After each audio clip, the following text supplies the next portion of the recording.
é Giovana Marcondes, estamos aqui em mais um episódio do PlanejaCast, juntamente, com muita honra, com o Dr. Neil Simon Volkoff. Obrigado. Advogado curitibano aqui, e Dr. Arcedino Concesso, advogado tocantinense aqui. Obrigado. Uma brasilidade, que é essa a ideia do PlanejaCast também. Diversidade, né? Diversidade, é isso aí. Exatamente. Isso permite a gente olhar vários cenários, né? É exatamente essa a nossa intenção. Aqui a gente consegue trazer para o nosso telespectador todos os cenários, né? Então a gente constituiu esse PlanejaCast, o grupo de advogados, pensando em uma diversidade regional, uma diversidade etária, uma diversidade de especialidades. E como você falou também no outro, hein? Você é a Giovana Marcondes, a nossa advogada paulista, né? Isso mesmo. Muito obrigada, Arcedino. Você não disse de onde era, né? É verdade. E, bom, já que é assim, então, advogada Pindamonhangabense. É verdade, lá de Pinda. Olha só. Com quantos anos você conseguiu aprender a falar Pindamonhanga? Como é que é? Travou até a língua aqui. Pindamonhangabense. Eu não vou nem me atrever a falar. Bom, e hoje, vamos parar de groselha aqui, que hoje a gente vai falar de holding, tipos de holding, o que é isso, porque muitas das vezes a gente tá olhando aí, procurando saber sobre planejamento patrimonial, me parece que é a mesma coisa. Então, planejamento patrimonial, planejamento sucessório, é a mesma coisa que holding? Explica pra gente, Arcedino. Não é. Apesar que a gente pode considerar planejamento patrimonial como gênero e a holding como espécie, né? Porque o planejamento ele é macro. A holding é um dos instrumentos do planejamento patrimonial, que é interessante a gente falar isso, deixar bem claro, porque as pessoas já vinculam o planejamento só com holding. E não é só holding, gente, calma. Ela pode ou não fazer parte de um planejamento, né? E logo de início, o que é importante a gente ter em mente? Holding. Não é, quando a gente está falando de holding, aqui não é aquela holding pura que a gente fala. Teoricamente falando, de forma conceitual, a holding é uma empresa que controla outras empresas. E quando a gente fala holding, a gente está falando no sentido amplo, no sentido macro, do verbo to hold, né? A Giovana fez um intercâmbio nos Estados Unidos, sabe bem falar, né? Em inglês. Então, assim, a gente está falando de estruturas de controle mais patrimonial, tá? Então, por exemplo, aí a gente pode falar da holding patrimonial, que a gente pode colocar todos os tipos de patrimônio, imóveis, enfim, outras situações. Pode trabalhar com a forma específica, que é uma que o Neil conhece bem, holding imobiliária. Pode trabalhar com a holding rural, que é voltada para produtores rurais.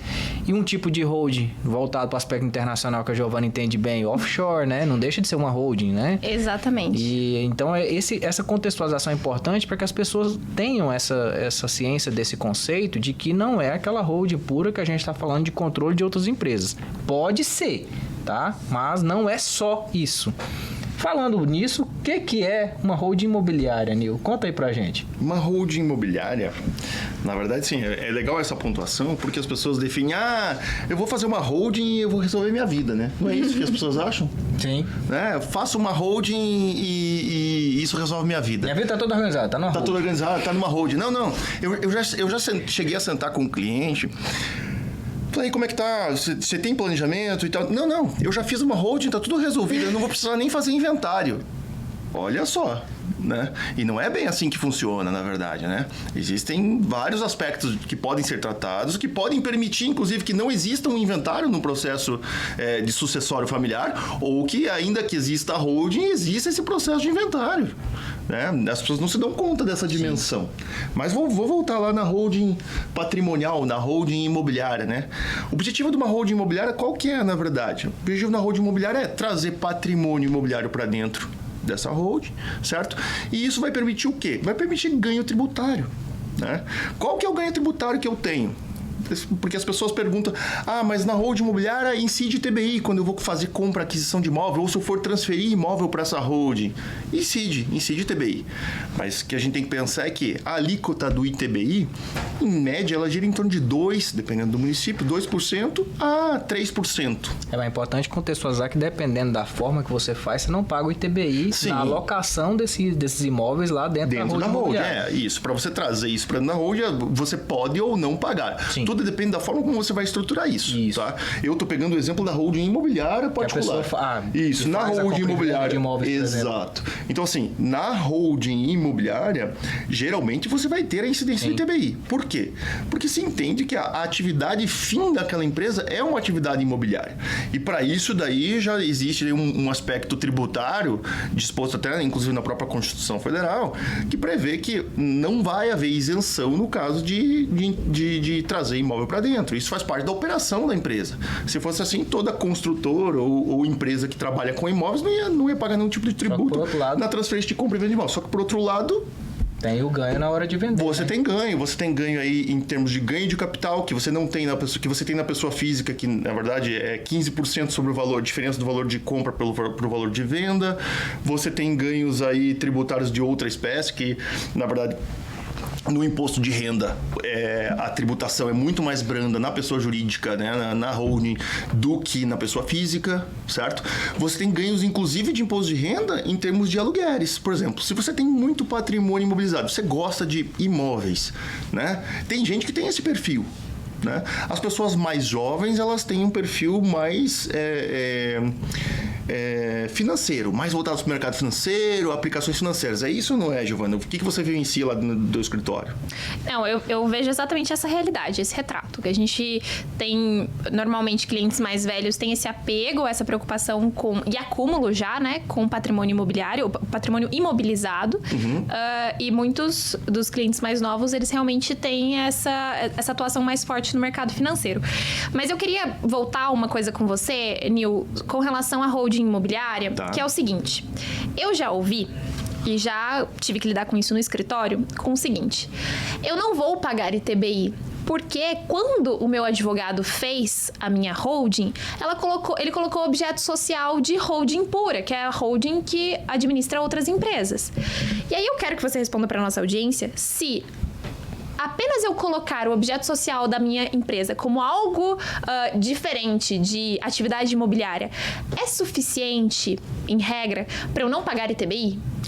Aí que tá. Na verdade, assim, em tese, é suficiente para você não ter que pagar o ITBI para trazer esse imóvel para dentro da holding. Se esse imóvel já é seu, pessoa física. Ok. Tá certo? Só que qual que é o embaraço que você vai encontrar ali na frente? Vamos dizer o seguinte, vamos supor a seguinte situação, Giovana. Você tem um cliente que tem 20 imóveis alugados, certo? 20 barracões, todos na pessoa física. O que esse cara paga de tributo na pessoa física de imposto de renda dos aluguéis? 27,5%. 27,5%. Simplesmente isso. Certo? Agora, vamos lá. Se esse cara traz esse patrimônio para dentro de uma holding patrimonial, na verdade, uma holding imobiliária, certo? Em tese, a princípio, ele teria que pagar ITBI para transferir esses imóveis para essa empresa. Por quê? Essa empresa seria uma empresa do ramo da atividade imobiliária. Então, assim, você está havendo... existe uma transferência patrimonial, uma alteração de titularidade desses imóveis, certo? De propriedade da pessoa física para a pessoa jurídica. A gente tem que aprender a distinguir isso. O brasileiro tem essa dificuldade. Às vezes, não, mas eu sou o dono da empresa, é a mesma coisa. Não, não é. Certo? Tá. Agora... O que materializa? Se essa empresa é uma empresa do ramo da atividade imobiliária, o valor que esse cara vai pagar a título de IR em cima desses aluguéis vai cair de 27,5% para 15%. A longo prazo, isso é absurdo. A gente está falando de 83% a mais na pessoa física. Só que essa situação também, Neil Simon, é interessante a gente ponderar que o que a Constituição ela fala? Que se a atividade preponderante da empresa, né, e essa preponderância advém de quê? Da receita superior a 50% advinda da atividade imobiliária. Aí sim ela vai pagar o ITBI. Isso. Tá? Só pra gente deixar isso claro no contexto, porque a gente tem que falar... Pode ser que a gente não está sendo preciso, né? A gente não é preciso. Só pegando um gancho, mudando até um pouquinho do assunto, sabe o que às vezes impressiona? E falando do nosso cotidiano, né? Nesse bate-papo que a gente tem. A quantidade de pessoas que acham comum, que aí já é uma questão cultural, ter todos esses bens no CPF, né? É impressionante.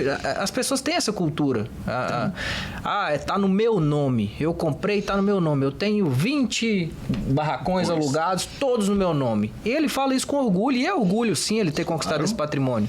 Só que a gente começa a encontrar as falhas e a pessoa tá ali perdendo dinheiro e não sabe. Ela está pagando mais imposto do que deveria e não sabe. Se ele pegasse esses imóveis, tirasse tudo do seu CPF e colocasse em um CNPJ. Porque a hold é um CNPJ. As pessoas às vezes acham que hold... o que é hold? É um CNPJ. Agora, esse Só que o CNPJ tem que ser estruturado de maneira adequada. Excelente. E a Isso é importante a gente deixar claro. E a instrução para fazer isso, ela sempre vem de um advogado qualificado nesse segmento. Isso é importante a gente deixar claro, porque assim, empresa, qualquer um pode abrir. Hoje, se você quiser abrir uma empresa, meu amigo, você não precisa nem de contador. Eu tirei uma foto vindo aqui pro estúdio que CNPJ, 499 em até 24 horas. R$499 a abertura do CNPJ. Gente, abrir um CNPJ é fácil. Agora, a forma como você abre e faz uma hold, aí entra até o que você estava falando no começo. Eu tenho uma hold, já tá tudo certo. Já chegou cliente no meu escritório dessa forma. Não, doutor, eu já tenho hold, não preciso. Fala assim, deixa eu ver sua hold. Ele tem um CNPJ. Não tinha um imóvel integralizado no CNPJ dele. Nossa ele achando senhora. que estava tudo certo, que tinha uma hold. Eu falei assim, não, você não tem hold, você tem um CNPJ. Ter hold é diferente, você tem que pegar seus bens, colocar lá dentro. E a forma como você coloca esses bens lá dentro é que vai determinar se você vai pagar muito imposto, pouco ou nenhum imposto. Né? Isso é importante a gente deixar claro. Vou pegar um exemplo bem prático. Vamos trazer um exemplo prático aqui em termos financeiros para isso tudo. Acho que fica mais ilustrativo, né? E a gente sai desse aparato que parece distante. Vamos pegar o cidadão que tem um patrimônio e arrecada, vamos lá, ele recebe R$1 milhão por mês em aluguéis. Certo? Na pessoa física, esse cara vai pagar 275 mil de imposto. Na pessoa jurídica, 150. Se você pegar 150, para você chegar nos 275, em regra que ele vai pagar, ele está pagando 83% a mais de imposto. Só por ter aquilo no CPF. Que orgulho você tem que ter disso. Olha a diferença. É muita diferença. É muita diferença. E mudando um pouquinho de assunto, Giovana, se a gente está falando de tipos de hold, vamos falar, né? Não vamos entrar muito no mérito complexo da coisa, mas se a gente quiser levar para o campo internacional, tem uma hold internacional? Qual que é o nome dela?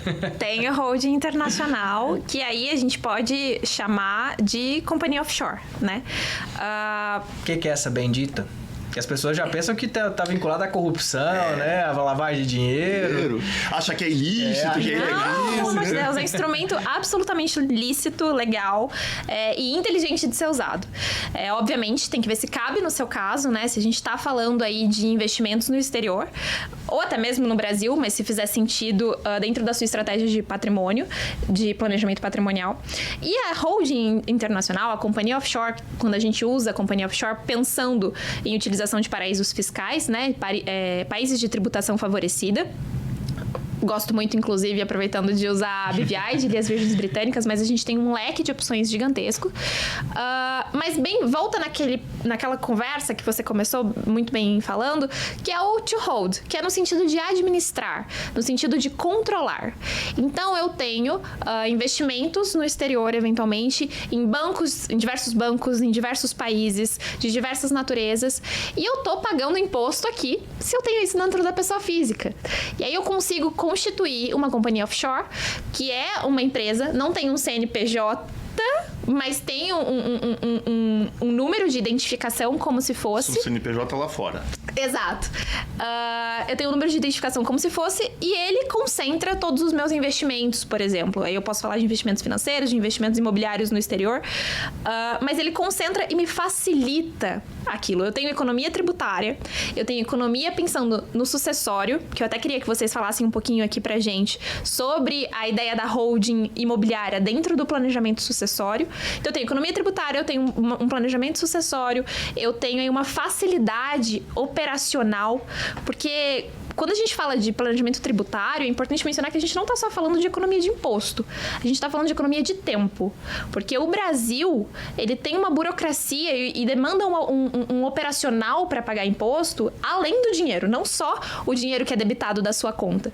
Então, por exemplo, se você tem esses investimentos no exterior no seu CPF, na pessoa física, via de regra, você tem que recolher carnê-leão. E o carnê-leão é em base mensal. Então, todo mês, você precisa contatar... Confusão desnecessária, né? Todo mês, você precisa contatar ali o seu contador ou você mesmo, despender seu tempo naquilo para realizar o recolhimento do imposto, que é o recolhimento mensal obrigatório, que é o carnê-leão, quando você poderia estar com esses investimentos contidos numa companhia offshore, E aí eu tenho tanto uma economia de imposto, porque eu tenho diferimento desse tributo, eu não preciso pagar aquilo naquele momento, eu só preciso pagar no resgate, quanto uma economia operacional mesmo, eu não preciso ali ficar recolhendo o carnê-leão. Giovana, você falando isso aí é interessante, porque as pessoas às vezes são mal orientadas, né? Hoje eu estava no aeroporto e eu vi uma propaganda de uma determinada empresa, invista no exterior. Só que isso eles contam a parte boa, eles não contam a parte ruim, né? Quando você vai investir no exterior na pessoa física, se você vier a faltar, seus familiares vão pagar um imposto muito mais alto no caso de não residente fiscal, por exemplo, nos Estados Unidos, que pode chegar a 40%, salvo engano. E as pessoas não têm noção desse perigo, né? E às vezes falam, eu tenho investimento no exterior. E quando você vai ver, tá tudo na física. A pessoa está sujeitando perder 40% desses bens que ele conquistou para o governo americano, se for o caso dos Estados Unidos. Sim. Conta um pouquinho para a gente da vantagem de ter uma holding para ter esses investimentos lá fora. E aí, Arcedino, no caso da sucessão, eu acho que além disso, de uma questão de discussão de imposto, se for num paraíso fiscal a gente não tem imposto, se for nos Estados Unidos eu tenho uma faixa de isenção, mas a partir dessa faixa de isenção eu tenho essa tributação. Uma questão mesmo, voltando ao operacional, eu vou ter que abrir um inventário em cada país. Imagina a complexidade. E o custo? Eu ia falar isso. O custo de um advogado americano. A gente manda, às vezes, um e-mail questionando alguma coisa, ele responde, yes. Period. Então, sim, ponto. Qualquer coisa que você quiser a mais, você vai ter que pagar. A gente tá acostumado aqui no Brasil. Consulta grátis? Consulta grátis? Lá não tem Planeja Cash, gente. Lá não tem Planeja Cash. Que a gente tá dando várias consultorias grátis. Com aqui, certeza. Né? E eu evito, porque o que acontece? Num eventual falecimento ali do titular, como ele é dono das cotas, né? Ele é o dono das ações da companhia offshore. No falecimento dele, eu não tenho uma alteração de titularidade. Não para, né? Exato, não tem uma alteração de titularidade da conta. A conta continua sendo da companhia offshore. E ali, a partir disso, a gente tem diversas estratégias que eu não vou pormenorizar aqui, mas joint tenancy, trust, enfim, a gente tem Calma, um a gente vai falar tudo isso aí. Vai ter um momento só seu aqui, viu, Giovana? Você vai dar aula aqui pra gente. Vai ter um programa só seu aqui. Vai ser um Hebe Camargo da Giovana. Da offshore. Aqui. Da offshore. Mas sabe o que é importante, Giovana?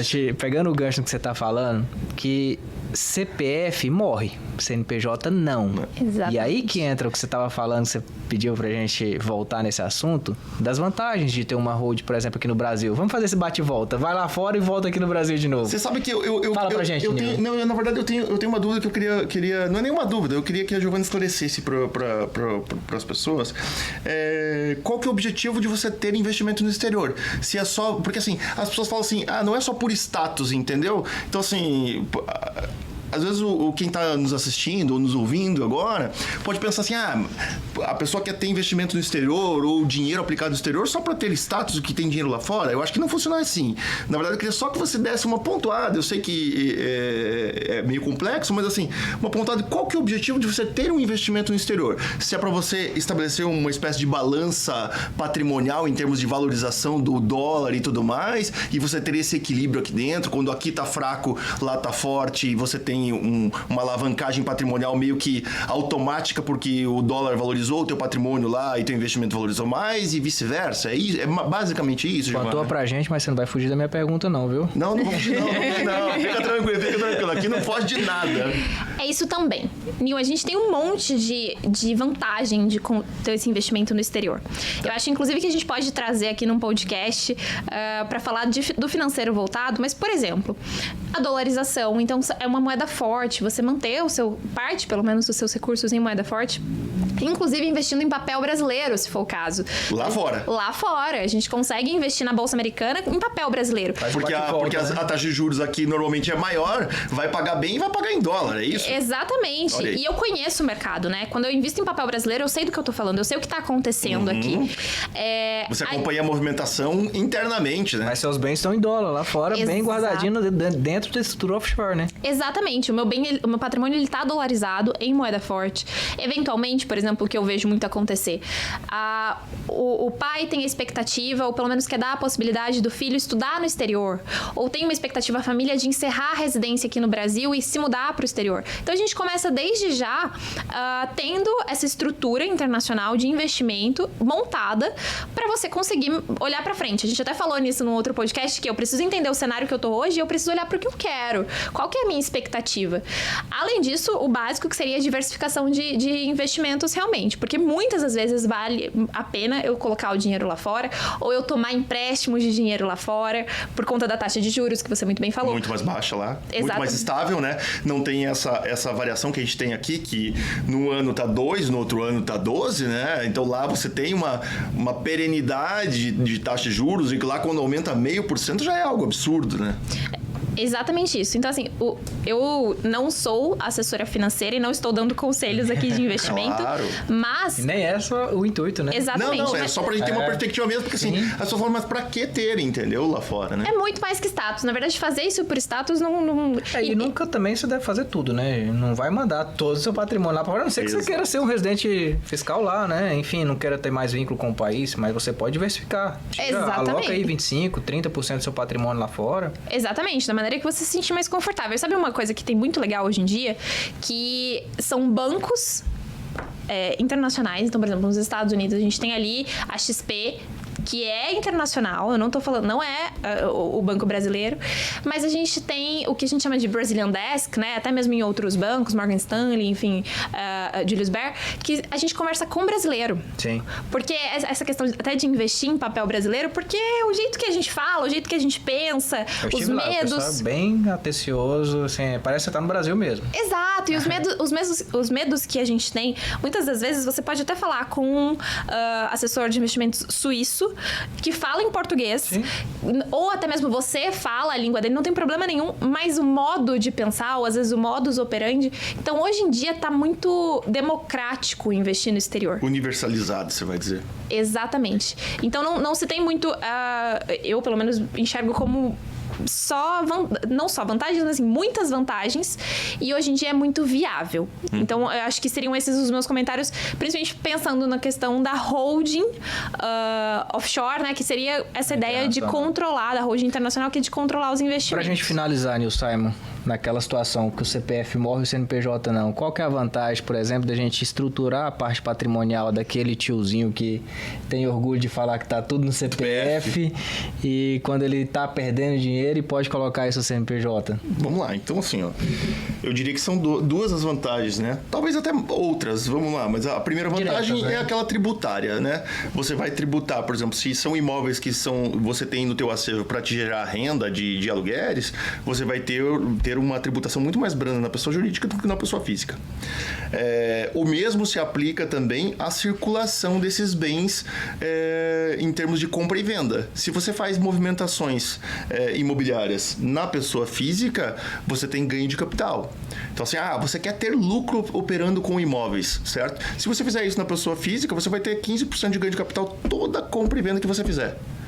Lógico, existem algumas regras, mas eu não vou colocar aqui, porque assim, o cara que faz isso diuturnamente, ele não vai se inserir nessas regras, mas vai pagar 15% de ganho de capital seco sobre todo imóvel que você comprar e vender por um preço acima daquele valor, certo? Já na pessoa jurídica, você vai ter uma tributação muito mais branda. E a sucessão facilitada, né? E a sucessão facilitada. Na verdade, assim, daí o aspecto daquele senhorzinho que tem tudo no CPF e tá tudo lá, veja bem, quando você for fazer esse senhorzinho, se ele vier a faltar, né? Você vai fazer um inventário, o inventário 1 vai ser mais caro, inclusive. Hoje, por exemplo, estou falando do caso de Curitiba, tá?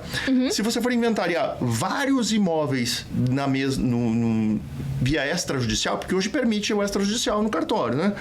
Isso é o Brasil todo, mas assim, lá em Curitiba, a Corregedoria do Tribunal de Justiça fixou que assim, para um imóvel você vai pagar 100% das custas da escritura. Para cada imóvel seguinte, você paga 80%.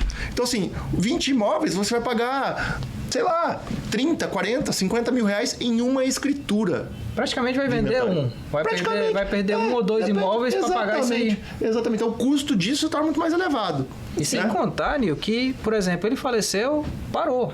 Ninguém mexe mais aqueles Ninguém imóveis. mexe mais em enquanto nada. não conclui o inventário. E se você tiver essa estruturação desse patrimônio dentro do CNPJ, você não para, porque a empresa não morre. Quem morreu foi o CPF. Sim. E a empresa pode continuar sendo gerida, pode continuar, por exemplo, um administrador nomeado comprando e vendendo esses imóveis. Exatamente. Enquanto perdura, por exemplo, o processo de inventário das cotas, porque a gente não vai Isso. fazer mais inventário de imóveis, e sim de cotas empresariais. Exatamente. E eu Isso se a organização que for feita já não tivesse sido feita Estruturado para nem ter inventário. Boa. Porque isso é possível hoje? É possível, plenamente possível. Você não ter um inventário dentro de uma sucessão. Mas tudo bem, mas voltando só um pouquinho. Se eu tiver um inventário, é mais barato eu fazer um inventário de uma empresa, a título de TCMD, tô falando, do que fazer dos mais imóveis. Ou não simplificado. necessariamente. Veja, não necessariamente. Porque Mas assim, bom. o que acontece? A grande pegada, talvez o pulo do gato que havia até algum tempo atrás, em termos de você fazer uma holding, achar que tudo estava solucionado na sua vida, era o seguinte: era você pegar um grande patrimônio imobiliário, certo? Porque normalmente é isso que representa grande valor substancial em termos financeiros, era jogar isso dentro de uma holding, e daí quando você viesse a falecer, seus filhos faziam o inventário das cotas. Mas eles faziam o inventário das cotas pelo quê? Qual que é o valor dessas cotas? Porque o valor das cotas normalmente não representa o valor dos imóveis a mercado, o valor de mercado presente, ou o valor de mercado no momento que o cidadão venha a faltar. Normalmente Entendeu? é o valor histórico. Normalmente é o valor histórico. Inclusive, quando você for jogar isso para dentro da holding, trazer isso para dentro da holding, você pode trazer isso a valor histórico declarado no teu imposto de renda. Então, por exemplo, o senhorzinho hoje com 65 anos que comprou um imóvel há 45 anos atrás, pagou em cruzeiros, cruzados novos, nem sei qual era a moeda há 40 anos atrás. Eu sei que às vezes eu preciso fazer essa conversão lá, entendeu? Isso é a custo zero. Certo? Aí, só que assim, existe esse equívoco hoje, porque assim, já tem decisões do STJ, inclusive, né? Fixando e dizendo que, olha, o valor para fins de incidência de TCMD, ele tem que ser calculado a valor de patrimônio líquido presente, valor de mercado dos imóveis. E não a alguns valor... estados já adequaram a legislação para essa situação. Só que existe alternativa para você organizar isso e não deixar. Aí entra novamente a ideia do Planeja Cash. Você fazer um planejamento patrimonial bem feito. Sim, e São Paulo a gente ainda consegue usar o valor histórico. Não só o histórico, você pode fazer o valor, por exemplo, declarado balanço DRE, porque a Cefaz exige isso aí na abertura da sucessão das cotas. Balanço DRE. Alguns estados, aí eu cito Minas Gerais, Paraná, Pernambuco, ainda tem uma discussão Goiás, salvo engano, de entrar nessa situação de avaliar o que tem dentro. Então, existem algumas alternativas, a gente não pode falar assim já de maneira imediato. generalizada, que é tudo de uma justamente, mesma maneira. De maneira generalizada, mas existem alternativas para você fugir disso. A minha realidade lá no Paraná é essa. Né? É trazer patrimônio ao valor de mercado. E sabe uma coisa que eu acho muito legal também de você mencionar, Nil? É que muitas das vezes não vale a pena, né, eu colocar o imóvel dentro da holding. Porque às vezes eu posso ter alguma isenção ali de um ganho de capital, enfim, que vale a pena eu manter ele dentro de uma pessoa física. É aí que entra o perigo do planejamento generalizado e da receita de bolo. Isso. E a gente sempre tem que bater nessa tecla para as pessoas terem ciência de que não é qualquer pessoa que vai fazer. Aliás, eu vou te dar, assim, ó, vou dar uma palhinha disso que você falou. Veja, a diferença está no seguinte, por exemplo, essa questão, você pode ter uma isenção da pessoa física e não ter na holding, né? Ao trazer isso para dentro da holding. Tudo depende da maneira como você faz isso. Tá certo? Porque às vezes exatamente, às vezes você pode ter que pagar o tributo, mas esse tributo que está sendo pago nessa transação, ele é um tributo menor. Por quê? Porque você soube planejar. Você sabe, em termos tributários, quais os reflexos que tem trazer aquilo aqui e a que valor. E quando isso é possível. Excelente, Nil. Bom, eu acho que era isso, pessoal. Esse foi mais um Planeja Cash. Giovana, suas considerações finais desse tema tão importante. Olha, eu acho que, considerando tudo que a gente falou aqui, uma das coisas muito... Qual que é a ideia, né? Uma das ideias do planejamento patrimonial é que, às vezes, a gente está deixando o dinheiro na mesa. E quando a gente está falando de uma pessoa que está trabalhando, eventualmente o patrimônio é parte do investimento, ou muitas das vezes não é, tem uma atividade paralela e você está acumulando patrimônio. A ideia não é deixar dinheiro na mesa. E aqui a gente está falando de todas as ferramentas lícitas, ferramentas legais. A gente está longe da linha e você pode pagar muito menos imposto ou, eventualmente, nem pagar imposto se você tiver uma assessoria competente, uma assessoria que entende do assunto, que é especialista no assunto. Então, aqui que a gente falou da holding, para poder te dizer mesmo que holding é muito mais do que... O planejamento patrimonial, ele é muito mais do que a holding, mas a holding, ela pode ser muito mais do que você imagina. E muito mais do que o CNPJ. Exatamente. Holding é muito mais do que um CNPJ. Precisa de uma estruturação, precisa de um planejamento, precisa pensar qual é o seu cenário hoje, o seu cenário no futuro. E precisa de acompanhamento. Justamente. Permanente. Não é uma situação imutável. Eu diria o seguinte, você falou em deixar dinheiro na mesa. Eu gostaria de colocar até algo para se pensar. Hoje, a carga tributária no nosso país, lógico, isso e a gente está falando em termos de consumo e como um todo, né? A população brasileira trabalha 6 meses praticamente para pagar tributo para o Estado. Você gostaria de trabalhar só 3? Pelo amor de Deus. Para pagar esses tributos? Quem não gostaria? É basicamente esse o raciocínio que a gente tem que fazer. Basicamente esse. E quando a gente pensa para quem é o planejamento patrimonial, na verdade, minha pergunta é para quem não é o planejamento patrimonial? Por essa realidade que eu tô te passando, é para todo mundo. Para todo mundo. Sim. Encerra aí, dona Giovana.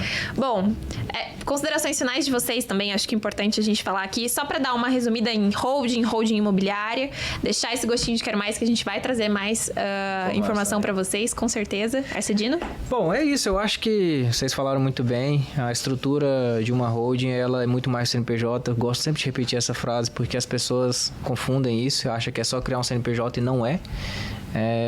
Você tem que pensar no cenário macro, tem que ter uma boa assessoria, um bom profissional te acompanhando. Sempre. E o intuito desse podcast é justamente trazer informações que vai servir de subsídio para você tomar a sua melhor decisão. Eu acho que não perca dinheiro. Não deixe dinheiro na mesa. Acho que é o resumo, é a frase do dia. Você sabe que... Eu vou tentar trazer até um raciocínio. Eu li um livro hoje tomando café e no livro o cidadão estava contando a história de Bill Gates e um cidadão que estudou com Bill Gates no colegial.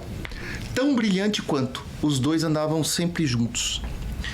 E esse cidadão estava falando o seguinte, que Bill Gates teve a sorte de 1 em 1 milhão de estudar numa escola em que um cara ex-militar e tal, não sei o que, trouxe um computador de última geração que existia naquela época. Era uma das poucas escolas, até universidades não tinham o computador que aquela escola tinha. E ele teve essa oportunidade de desfrutar disso.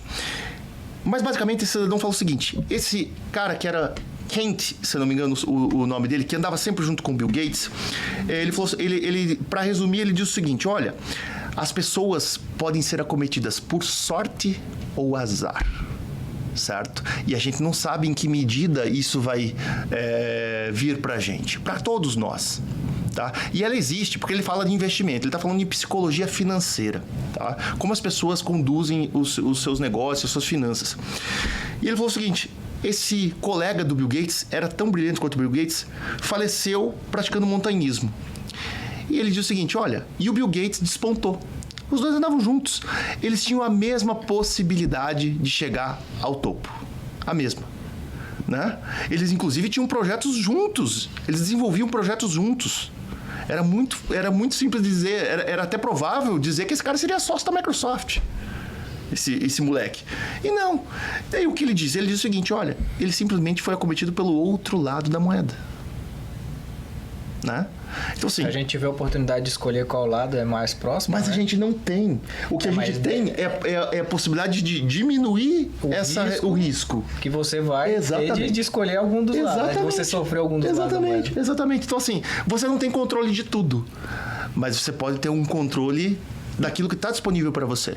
Então, ser bem assessorado vai te conduzir a esse caminho. Eu acho que é isso, Nós terminamos com um motivacional bonito. Meninas, foi um prazer. Reflexão. Foi um prazer tocar esse podcast com vocês. Eu aprendo sempre muito, fico muito feliz. Espero que vocês tenham gostado também. A gente vai gravar outros, vamos trazer outros temas pra cá. Então siga acompanhando, segue a gente, curte o vídeo, enfim, toda essa blogueiragem que é sempre importante. Lógico. Pra gente poder trazer mais material pra vocês. É isso aí, pessoal. Muito obrigado. Um abraço a todos. Tchau, tchau.